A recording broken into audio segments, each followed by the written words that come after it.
নমস্কার বন্ধুরা, শিলালিপিতে আপনাদের সবাইকে স্বাগত। আমি রোজ আপনাদের জন্য বিভিন্ন স্বাদের গল্প নিয়ে আসি। আপনাদের যদি আমার গল্প পাঠ ভালো লাগে তাহলে এখনও যারা আমার চ্যানেলটা সাবস্ক্রাইব করেননি প্লিজ তারা সাবস্ক্রাইব করবেন, আর পাশে যে বেল আইকনটা আছে সেটা অবশ্যই প্রেস করে দেবেন। আমি আপনাদের শোনাচ্ছিলাম প্রখ্যাত সাহিত্যিক শ্রী সুনীল গঙ্গোপাধ্যায়ের স্বপ্ন বাসব দত্তা। আজ তার শেষ অংশ আমি আপনাদের শোনাব।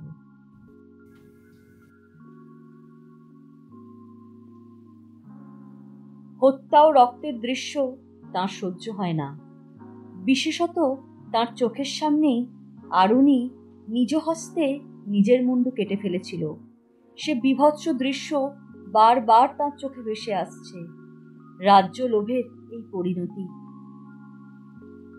আর একটি কথাও অনবরত মনে পড়ছে উদয়নের। রাজ্য রক্ষার জন্যই তিনি মগধ রাজকন্যাকে বিবাহ করেছেন। বাসব দত্তার মৃত্যু না হলে তিনি কোনো ক্রমেই দ্বিতীয় বিবাহে সম্মত হতেন না। অর্থাৎ প্রকারান্তরে বাসব দত্তার প্রাণের বিনিময়ে তিনি রক্ষা করলেন এই বৎস রাজ্য। সামান্য এই রাজ্যের তুলনায় বাসব দত্তার জীবনের মূল্য কি অনেক বেশি নয়?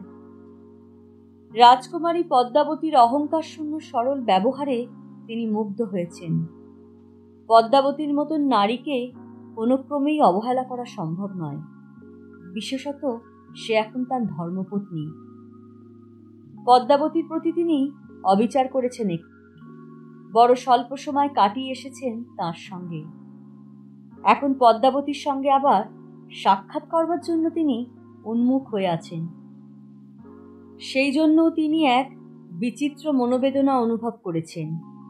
পদ্মাবতীর সঙ্গে আবার সাক্ষাৎ হবে, সেই বড় বর্ণিনী রমণীর প্রতি তিনি ক্রমে আসক্ত হবেন। রাজ্যে কোনো অশান্তি নেই, সুতরাং নবরা পত্নীকে নিয়ে বিলাসে ডুব দিলেও তো দোষের কিছু নেই। অর্থাৎ তখন বাসব দত্তাকে ভুলে যেতে হবে। পদ্মাবতীর সামনে আর বাসব দত্তার প্রসঙ্গ উত্থাপন করা শোভন নয়। এখন যেমন রাজা উদয়ন একা থাকলেই বাসব দত্তার স্মৃতি নিয়ে মগ্ন হয়ে থাকেন, তখন আর তা পারবেন না। বাসব দত্তা হারিয়ে যাবে চিরতরে। সেই জন্যই পদ্মাবতীর সঙ্গে সাক্ষাৎ করতে যাওয়ার আগে তিনি কয়েকদিন সময় নিচ্ছিলেন মনকে শান্ত করবার জন্য। কিন্তু মন শান্ত হবার নয়। কয়েকদিন ধরে বড় বেশি করে মনে পড়ছে বাসব দত্তার কথা। ঘোষবতী বীণাটি হাতে নিলে আর তিনি নিজেকে সামলাতে পারেন না। এই বীণা বাসব দত্তার উরুদ্বয় স্পর্শ করে বক্ষে লেগে থাকত। এই ঘোষবতী তার কত আদর পেয়েছে। নিজের কক্ষের নির্জনে রাজা উদয়ন প্রায় উন্মাদের মতন চিৎকার করে উঠলেন, ঘোষবতী, ঘোষবতী, বলো সে কোথায় চলে গেল? একদিন তাকে স্বপ্নে দেখেছিলাম, আর সে স্বপ্নেও ফিরে এলো না। দর্পণের সামনে দাঁড়িয়ে তিনি বললেন, হে আদর্শ, তুমি কতবার বাসব দত্তাকে দেখেছ? একবার তার প্রতিবিম্ব দেখাও, একবার দেখাও। বসন্তক একবার কাছাকাছি এসে রাজার এই প্রকার বিলাপ শুনে বড়ই বেদনা বোধ করল। রাজা এ কি করছেন? আর কয়েকদিনের মধ্যেই তাকে নবরা পত্নীর সঙ্গে দেখা করতে যেতে হবে। এখন রাজার কি এমন চিত্ত দৌর্বল্য শোভা পায়? বসন্তক রাজাকে সান্ত্বনা দিতে এলে উদয়ন বললেন, আমি জানি বসন্তক, তুমি যা বলছো তা ঠিকই। আমার এখনো উন্মাদ দশা হয়নি।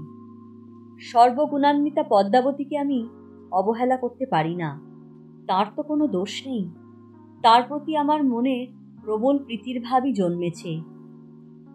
তা বলে বাসব দত্তাকে কি আমার মনোরাজ্য থেকে সম্পূর্ণ বিসর্জন দিতে পারি? সেই জন্যই আমি এই নির্জনে তাকে আমার শোকের অর্ঘ্য নিবেদন করছি। কিন্তু এই শোক বেশি দিন চলল না। সেনাপতি রুমন্নত এসে অদ্ভুত দুটি বার্তা জানালো রাজা উদয়নকে। মগধ এবং উজ্জয়িনী এই দুই সীমান্ত দিয়েই দুটি ক্ষুদ্র বাহিনী প্রবেশ করেছে বৎস রাজ্যে। আক্রমণ ভেবে বৎস রাজ্যের সৈন্যরা বাধা দিতে গিয়ে দেখেছে দুই বাহিনীতেই রয়েছে প্রহরী বেষ্টিত নারীদের শিবিকা। তাঁরা রাজার সঙ্গে সাক্ষাৎ করতে আসছেন। রাজা উদয়ন প্রথমে কিছুই বুঝতে পারলেন না। তিনি আরো বিস্মিত হলেন যখন পরবর্তী সংবাদে জানলেন যে মগধের বাহিনীটির কেন্দ্রে আছে তার পত্নী পদ্মাবতী। পদ্মাবতী নিজে থেকেই বৎস রাজ্যে চলে আসছে। উদয়নেরই তো কথা ছিল মগধে ফিরে যাওয়ার। এখন বৎস রাজ্যের রানী এই পদ্মাবতী, সে কিনা এখানে আসছে বিনা আমন্ত্রণে, বিনা অভ্যর্থনায়। অর্থাৎ কতখানি উতলা হয়ে আছে পদ্মাবতী। স্বামীর অদর্শনে সে কতখানি যাতনা বোধ করছে, যার জন্য সে স্বয়ং ছুটে না এসে আর পারল না। পদ্মাবতীর জন্য সহমর্মিতায় রাজার মন আর্দ্র হয়ে গেল। কিন্তু উজ্জয়িনী থেকে কোন রমণী আসছে তার সঙ্গে সাক্ষাৎ করতে? উজ্জয়িনীর শ্রেষ্ঠ রত্ন বাসবদত্তাকে তিনি হরণ করে এনেছিলেন। তারপর থেকে উজ্জয়িনীর সঙ্গে আর কোনো সম্পর্ক রাখতে পারেননি। সেখান থেকে এখন আর কে আসতে পারে তার কাছে? রাজপ্রহরী বেষ্টিতা তখন নিশ্চয়ই আসছে সেখানকার রাজার কাছ থেকেই। এক অজানা আশঙ্কায় তিনি বিচলিত বোধ করলেন। যাই হোক, মগধের বাহিনীটি সন্নিকটে এসে পড়েছে শুনে রাজা উদয়ন স্বয়ং সেদিকে এগিয়ে গেলেন পদ্মাবতীকে অভ্যর্থনা করবার জন্য। প্রজাসাধারণ যাতে মনে করে যে রাজা নিজেই এদেশের নতুন রানীকে বরণ করে নিয়ে আসছেন। লাবানকে প্রবেশ করবার আগেই পদ্মাবতীর সেবিকার সামনে উপস্থিত হলেন রাজা উদয়ন। আবেগকম্পিতা পদ্মাবতীর হাত ধরে তুলে নিলেন নিজের রথে। মৃদু কণ্ঠে তাকে বললেন, হে কল্যাণী, আজ থেকে তুমি আমার হৃদয়ের এবং এই রাজ্যের অধীশ্বরী হও। লাবানকের উৎসুক নারী পুরুষগণ পথের দুধারে দাঁড়িয়ে নতুন রানীর উদ্দেশ্যে পুষ্পবর্ষণ করতে লাগল। পদ্মাবতীকে প্রথমেই প্রমোদ ভবনে না নিয়ে গিয়ে রাজা এসে থামলেন তার সভাগৃহের সামনে। বিশিষ্ট রাজপুরুষদের সামনে তিনি পদ্মাবতীকে নিয়ে গিয়ে সিংহাসনে বসবেন। এদেশের রানী হিসাবে পদ্মাবতী বন্দিতা হবেন।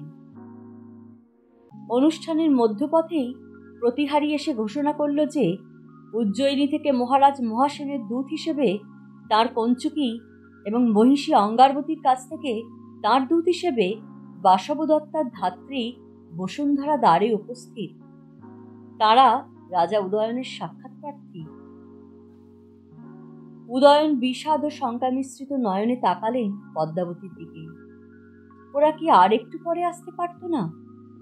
পদ্মাবতীর সামনেই ওরা কি বলবে কে জানে। অথচ মহামান্য মহাসেনের দূতকে প্রতীক্ষা করতেও বলা যায় না। পদ্মাবতী যেন রাজার মনোভাব বুঝতে পেরেই বলল, প্রভু, বাসবদত্তার স্বজন তো আমারও স্বজন। আমি তাদের কুশল সংবাদ জানতে চাই।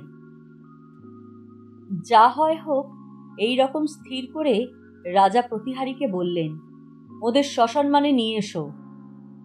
কঞ্চুকীয় বসুন্ধরা এসে দাঁড়ালো রাজার সিংহাসনের সামনে। প্রথমে রাজপ্রতিনিধি হিসেবে কঞ্চুকী বললেন, হে বৎস রাজা, আপনার সাম্প্রতিক সমর বিজয়ের জন্য আমাদের অভিনন্দন গ্রহণ করুন। অবসন্ন বা শক্তিহীন রাজা পৃথিবীর কলঙ্ক স্বরূপ। আপনি যে অমিত পরাক্রমে হৃত রাজ্য পুনরুদ্ধার করেছেন তা আপনার বংশেরই যোগ্য কাজ হয়েছে। আপনি অবন্তী উজ্জয়িনীর জামাতা। মহারাজ মহাসেনের চক্ষে তার পুত্রেরা যেমন, আপনিও সেরকম। সেই জন্যই আপনার বিজয়ে তিনি পুত্রগর্বে গর্বিত হবার মতনই সুখ পেয়েছেন। এই প্রশংসা বাক্য শুনেও রাজা উদয়ন একটুও আশ্বস্ত হলেন না। তিনি অধীর হয়ে পরবর্তী বার্তার জন্য প্রতীক্ষা করতে লাগলেন। কঞ্চুকী আবার বললেন, মহাসেন অনুরোধ করেছেন। রাজা উদয়ন চকিতে উঠে দাঁড়িয়ে বললেন, না না, অনুরোধ নয়, আদেশ।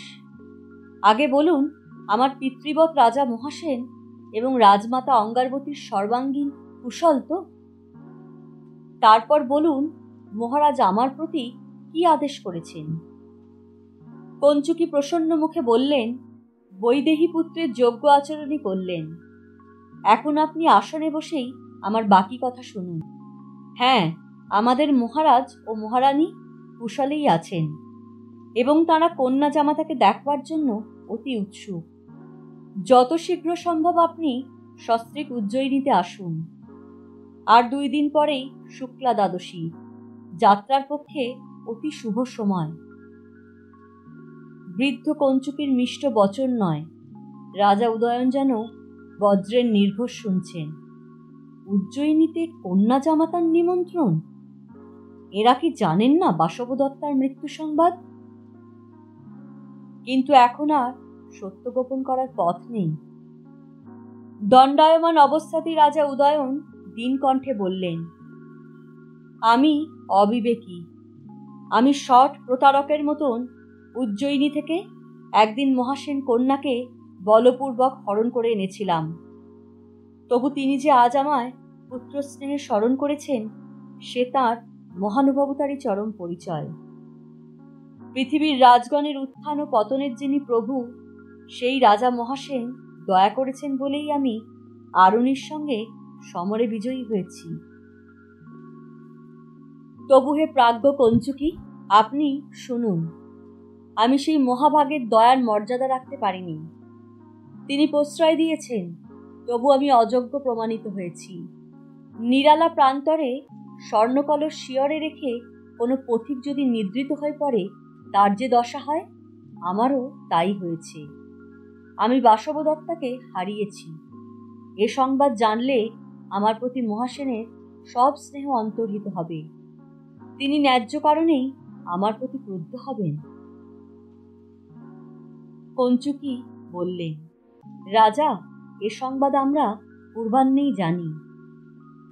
উদয়ন বললেন, এখন মহাসেন আমাকে যা শাস্তি দেবেন আমি মাথা পেতে নেব, যদি তিনি আমার এ রাজ্য চান। মহারাজ, বাসবদত্তার তুলনায় এ রাজ্য তো অতি সামান্য। মহাসেন তা চাইবেন কেন? শুনুন বৎসরাজ, কঞ্চুকি, আমার সহধর্মিনী পদ্মাবতীকে নিয়ে আমি পথের ভিখারি হতেও প্রস্তুত আছি। আপনি এত উতলা হচ্ছেন কেন রাজা? মৃত্যুকে কে রোধ করতে পারে? রজ্জু ছিন্ন হলে ঘর্ত ভেঙে পড়বেই। সংসার আর অরণ্য, এই দুয়ের এই তো সমান ধর্ম। একদিকে ছেদন, অন্যদিকে উদ্ভব চলতে থাকে। বাসবদত্তার মৃত্যু হলেও আপনার অনুকম্পায় তিনি বেঁচে আছেন। কঞ্চুকি এবার ধাত্রী বসুন্ধরার দিকে ফিরে বললেন, আমার বার্তা তো জানানো হয়ে গেছে, এবার তোমার বার্তা বলো। বসুন্ধরা বললেন, আমায় মনে আছে রাজা? উদয়ন কাতরভাবে বললেন, আপনাকে মনে থাকবে না? কারাগারে যখন আমি বন্দী ছিলাম, আপনি কতবার বাসবদত্তার সঙ্গে এসেছেন, আমাদের গোপনীয়তা আপনার মমতা দিয়ে সযত্নে রক্ষা করেছেন। কিন্তু শিশু যেমন পারিজাত পুষ্পের মর্ম বোঝে না, আমিও সেই রূপ অবহেলায় সেই স্বর্গপুষ্পকে হারিয়েছি। হায়, না জানি জননী অঙ্গারবতী কত সন্তাপ পেয়েছেন। বসুন্ধরা বললেন, হে রাজন, বাসবদত্তার জন্য আমাদের সকলেরই প্রাণ কাঁদে।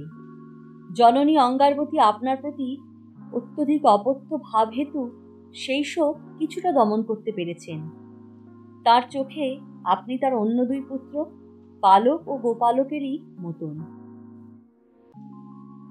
সেই করুণাময়ীর মর্মে আমি এমন শেল বিধিয়েছি, আমি নরাধম। রাজন, আমি জননী অঙ্গারবতীর কাছ থেকে এই বার্তা নিয়ে এসেছি যে তিনি সস্ত্রীক আপনাকে একবার দেখতে চান।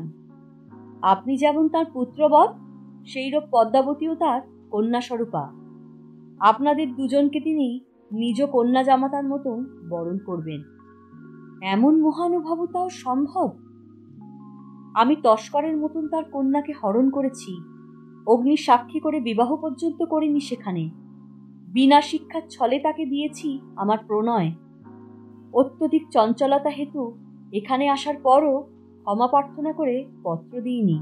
আর তিনি এখনো আমাকে দেখতে চান, আমার দ্বিতীয়া পত্নীকে বাসবদত্তার সহোদরা জ্ঞানে বরণ করবেন। ধাত্রী বসুন্ধরা এবার বস্তির অভ্যন্তর থেকে একটি ক্ষুদ্র পেটিকা বার করে বললেন, রাজন, আপনি বাসবদত্তাকে হরণ করার পর মহাসেন ক্রুদ্ধ হয়েছিলেন প্রথমে। জননী অঙ্গারবতী অনেক বুঝিয়ে সুঝিয়ে তাকে ক্রোধ প্রশমন করেছেন। জননী অঙ্গারবতী অনেক আগেই মনে মনে তার কন্যাকে আপনার হাতে সমর্পণ করেছিলেন। তার সম্মতিতে বাসবদত্তার পক্ষে কারাগারে আপনার সঙ্গে সাক্ষাৎ সম্ভব হয়েছিল। এবার এই পেটিকাকে দেখুন, কি আছে এর মধ্যে? দুটি আলেখ্য। আপনারা উজ্জয়িনী ছেড়ে চলে আসার পর জননী অঙ্গারবতী আপনার ও বাসবদত্তার এই চিত্র ফলক দুটি অঙ্কিত করিয়ে বিবাহ কর্ম সম্পন্ন করিয়েছিলেন। বাসবদত্তার এই চিত্র ফলকটি তিনি আপনার কাছে পাঠিয়েছেন। পদ্মাবতী এতক্ষণে নীরবে সব শুনছিল। বাসবদত্তার চিত্রের কথা শুনে সে উৎসুক হল। সর্বজন বন্দিত বাসবদত্তার রূপ সে একবার দর্শন করতে চায়। ছুটে এসে আলেখ্যটি দেখেই পদ্মাবতী চরম বিস্ময়ে বলে উঠল, এ কি? রাজা বললেন, হ্যাঁ, এই বাসবদত্তার অবিকল আলেখ্য। কিন্তু এই চিত্র দেখে তোমার ভাবান্তর হচ্ছে কেন? পদ্মাবতী বলল, এমন সাদৃশ্য এ তো। পদ্মাবতীর কথা শেষ হলো না। তার আগেই দ্বারদেশে প্রবল হুঙ্কারে কেউ একজন বলে উঠল, জয় হোক! উদীয়মান নতুন চন্দ্রের ন্যায় বর্ণযুক্ত বলরামের দুই বাহু তোমাদের রক্ষা করুক। সকলে চেয়ে দেখল জটাজুটোধারী রুদ্র ভৈরবের মতন এক সন্ন্যাসী এগিয়ে আসছেন রাজার দিকে। সকলে উঠে দাঁড়িয়ে সন্ন্যাসীকে সম্মান জানালো। পদ্মাবতী চিনতে পারল, এই তো সেই ব্রহ্মচারী যিনি একদা তপবনে অবন্তিকাকে গচ্ছিত রেখে গিয়েছিলেন তার কাছে। সন্ন্যাসী রাজার জয় উচ্চারণ করে বললেন, হে রাজন, আপনার মহিষীর সঙ্গে আমার কিছু বুড়ো কথা আছে, সেজন্য আমি ওর সঙ্গে একটু অন্তরালে যেতে চাই। সন্ন্যাসী মাত্রই সম্মানযোগ্য হলেও এই অচেনা সন্ন্যাসীর এরকম অদ্ভুত প্রস্তাবে রাজা অপ্রসন্ন হলেন। উজ্জয়িনীর কঞ্চুকি এবং ধাত্রী সেই সন্ন্যাসীকে দেখে সসম্ভ্রমে বলল, এ কি রাজগুরু, আপনি এখানে? রাজা জিজ্ঞেস করলেন, ইনি আপনাদের রাজগুরু? তাদের কাছ থেকে সম্মতিসূচক উত্তর পেয়ে রাজার সংশয় কেটে গেল। উজ্জয়িনীর রাজগুরু তাঁরও মহামান্য। সন্ন্যাসী পদ্মাবতীকে অন্য একটি কক্ষে নিয়ে গিয়ে কোমল কণ্ঠে বললেন, হে সৌভাগ্যবতী, তোমার মঙ্গল হোক। আমি যথাসময়ে এসেছি। পদ্মাবতী কিছুক্ষণ কোনো কথাই বলতে পারলেন না। তার সারা শরীর কম্পিত হচ্ছে। সন্ন্যাসী আবার বলল, আমি আপনাকে দায়মুক্ত করতে এসেছি। আজ আমার ভগিনীকে নিয়ে আমি চলে যাব। পদ্মাবতী মুখ তুলে কাতরভাবে বলল, আপনি তপস্বী, পুণ্যবান ব্রহ্মচারী, আপনি আমার সঙ্গে এরকম ছলচাতুরি করলেন কেন? আপনি যাকে আমার কাছে গচ্ছিতা রেখে গিয়েছিলেন সে আপনার ভগিনী নয়, সে বাসবদত্তা। ব্রহ্মচারী বললেন, সে আমার ভগিনী বটে, বাসবদত্তাও বটে, তবে লোকচক্ষে বাসবদত্তা মৃতা।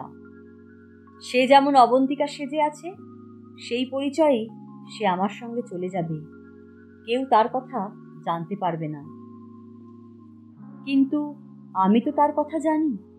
আমি জানবো সে বেঁচে আছে। বাসবদত্তার আলেখ্য দেখে আমার সহচরীরা সকলে জানবে, কিন্তু কেউ আর তার সন্ধান পাবে না কোনোদিন। ব্রহ্মচারী, আপনার এই ছলনার অর্থ কি? বাসবদত্তা বেঁচে থাকতেও কেন তার মৃত্যুর কথা রটনা করলেন? তিনিও তা মেনে নিলেন কেন? মহাসেন কন্যা বাসবদত্তার সঙ্গে আমি সামান্য সহচরীর মতন ব্যবহার করেছি। তিনি দিন বেশে কুটিরে থেকেছেন।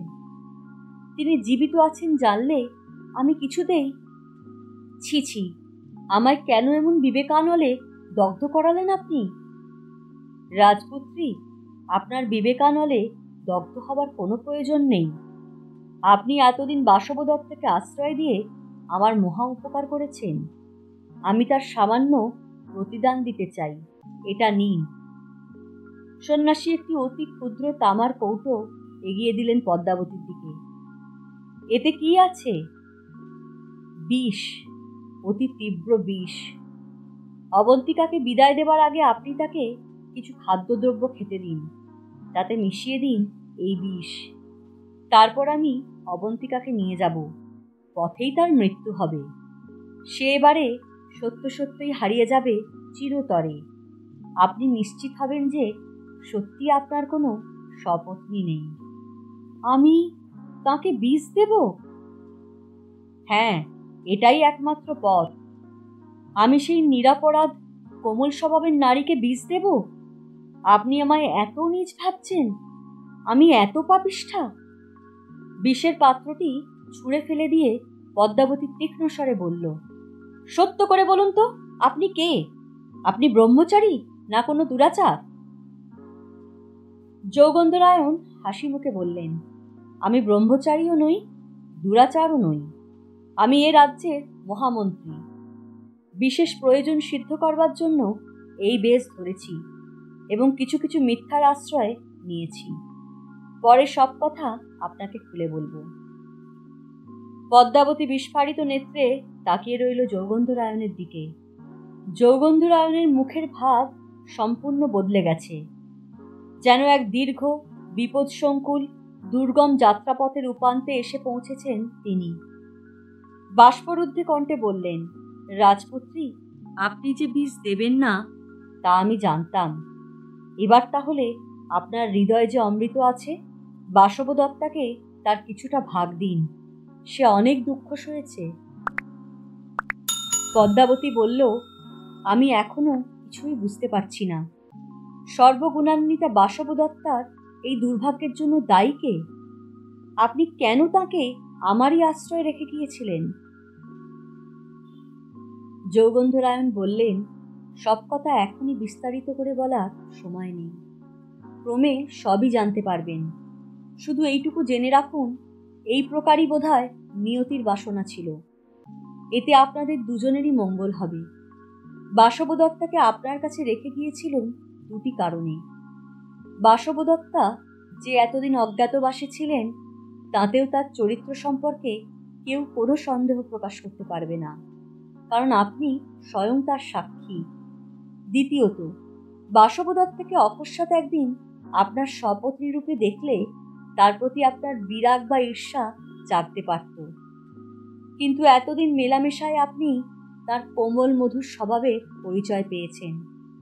তিনিও আপনার গুণের পরিচয় পেয়ে মুগ্ধ হয়েছেন। আপনাদের আগেই সৌহার্দ্য হয়ে গিয়েছে। পদ্মাবতী বলল, যদি স্বপত্নীরূপী কাউকে পেতেই হয়, তবে বাসব দত্তার চেয়ে শ্রেষ্ঠতর আর কেউ হতেই পারে না। যোগেন্দ্রনারায়ণ বললেন, রাজপুত্রী, আপনি নিজে বাসব দত্তার হাত ধরে রাজার কাছে নিয়ে যান। আমি এখনই বাসব দত্তার সম্মুখীন হতে লজ্জাবোধ করছি। আশা করি তিনি শেষ পর্যন্ত আমায় ভুল বুঝবেন না। আমি আরও কিছুদিন কাজকর্ম থেকেও দূরে থাকতে চাই। রাজনীতি অতি কুটিল ও হৃদয়হীন ব্যাপার। গত বাৎসরিককাল নানা কূটকৌশল অবলম্বন করতে করতে আমি বড় ক্লান্ত হয়ে পড়েছি। এখন বারাণসীতে গিয়ে কাব্য ও শিল্পচর্চায় নিমগ্ন হয়ে হৃদয় শুশ্রূষা করব। সেই কক্ষ থেকে বেরিয়ে যোগেন্দ্রনারায়ণ রাজার সঙ্গেও আর সাক্ষাৎ করলেন না। অন্য দ্বার দিয়ে নিঃশব্দে প্রস্থান করলেন। উজ্জয়িনীর রাজপ্রাসাদের এক উচ্চ অলিন্দে পাশাপাশি দাঁড়িয়ে আছে বাসব দত্তা আর পদ্মাবতী। সূর্যদেব সদ্য অস্তাচলে চলেছেন। সমস্ত নিসর্গ জুড়ে লাল আভা। পদ্মাবতী বলল, দিদি, সত্যি করে বলো তো, রাজা তোমাকে না আমাকে বেশি ভালোবাসেন? বাসব দত্তা কৌতুকহাস্যে বলল, তোমাকেই। তাতে আর সন্দেহ কি? তুমি নতুন। পুরুষ মানুষদের সবসময় নতুনের প্রতি বেশি আকর্ষণ থাকে। পদ্মাবতী বলল, মোটেই নয়। রাজা তোমার প্রেমেই এখনো বিভোর হয়ে আছেন, তুমিও ধ্যান জ্ঞান। কি করে বুঝলে? রাজা যখন আমার কক্ষে আসেন তখনও সর্বক্ষণই শুধু তোমার কথা বলেন। তোমার কত গুণ, তার তুলনায় তো আমি কিছুই না। ও হরি, তুমি বুঝি পুরুষদের এই কৌশলটা জানো না? উনি আমার কক্ষে যখন আসেন তখন আবার তোমার কথা প্রতিনিয়ত বলেন। পদ্মাবতীর চক্ষু দুটি কত সুন্দর, পদ্মাবতীর কণ্ঠস্বর কেমন কোকিল নিন্দিত। সত্যি? সত্যি নাকি মিথ্যে বলছি? এ হলো কামকলার একটা অঙ্গ। এইভাবেই আমাদের দুজনকেই উত্তেজিত করে রাখা। আমি তো বুঝি, তাই আমি হাসি। তুমি রাগ করো নাকি? সত্যি কথা বলবো, এক এক সময় একটু একটু হিংসে হতো তোমার ওপর। এখন বুঝে গেলুম, আর বোকার মতন হিংসে করব না। দিদি, আর একটা কথা, রাজা বলছেন তোমার আর আমার দুটি আলাদা মহল করে দেবেন। আমাদের পরস্পরের সঙ্গে দেখা হবে না, তাতে ভবিষ্যতেও গোল বাঁধবে না। কিন্তু আমার যে তোমার সঙ্গে দেখা করতে খুবই ইচ্ছে করে। আমারও করে। তাহলে রাজা যখন বলেছেন তখন সে বিধান তো মেনে নিতেই হবে। তবে আমরা লুকিয়ে লুকিয়ে দেখা করব। রাজা যখন প্রাসাদের মধ্যে থাকবেন তখন আমরা যে যার মহলে লক্ষ্মী মেয়ে হয়ে থাকব। আর রাজা যেই রাজকার্যে বাইরে যাবেন অমনি আমরা চলে আসবো কাছাকাছি। তুমি আমায় বীণা বাজনা শোনাবে, আর তুমি শোনাবে তোমার সঙ্গীত, আর অনেক গল্পও হবে। আমি আর একটা জিনিস ঠিক করেছি দিদি, রাজা যদি আমার মহলে একদিনের বেশি দুদিন থাকতে চান অমনি আমি তাকে তোমার মহলে ঠেলে পাঠাবো। দেখো বোন, শেষ পর্যন্ত এই কথাটা মনে থাকবে তো? নিশ্চয়ই থাকবে। আর একটা কথা, তুমি বললে নতুনের প্রতি পুরুষদের বেশি আকর্ষণ। আমরা দুজনেই একদিন পুরনো হয়ে যাব। তখন যদি তখন যদি কি রাজা আবার নতুন কাউকে আনতে চান? যা, তুমি মানতে চাইছো না দিদি? রাজাদের পক্ষে এ আর এমন কি আশ্চর্য কথা? আমার 14 জন বিমাতা আছেন। আমার পিতার রানীর সংখ্যা 17। তবে শোনো বোন, আমরা আগে থেকেই যুক্তি করে রাখি। আমাদের রাজার যদি আবার কোনো রাজকন্যার দিকে মন যায় তাহলে সেরকম কথা ঘুণাক্ষরে কানে আসা মাত্রই আমরা কি করব জানো? আমরা তখন আর রাজার বিধান মানব না। দুজনেই একসঙ্গে ছুটতে গিয়ে দুই চক্ষু চেপে ধরবো রাজার, আর পৃষ্ঠদেশে গুম গুম করে কিল মারবো দুজনে। কেমন? দুই সখী হাসতে হাসতে এ ওর গায়ে ঢলে পড়ল, যেন বসন্ত বাতাসে দুলছে দুটি মল্লিকা ফুল। এ উপন্যাস এখানেই শেষ হলো।